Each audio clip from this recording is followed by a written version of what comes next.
Officially, the Nokia brand disappears completely from the smartphone market. Nokia has been a brand that many of us appreciated because it was one of the pioneers in the smartphone market, being its N series one of the most popular in this industry under the Symbian operating system. However, Nokia did not know how to adapt to the market and for a moment ended up being useless.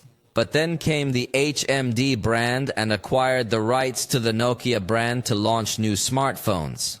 And despite not being the original brand, it retained a good essence of Nokia, even having the snake game and other things in some entry-level phones, but also continued to launch smartphones under a policy of a very clean operating system, very good updates and very good build quality. However, it seems that not even by keeping all this essence of Nokia could succeed, and Nokia never returned to be the same famous brand it was in the beginning. And as of yesterday, all accounts on social platforms that had the name Nokia Mobile have been renamed to be called HMD. Remember that HMD is the company that acquired the rights to use the Nokia brand, so it seems that now they have decided to stop using this brand to bet fully on their own brand, which stands for Human Mobile Devices. That is, mobile devices for humans. Along with this change, they have released a video where they more or less explain the philosophy of their brand and other things.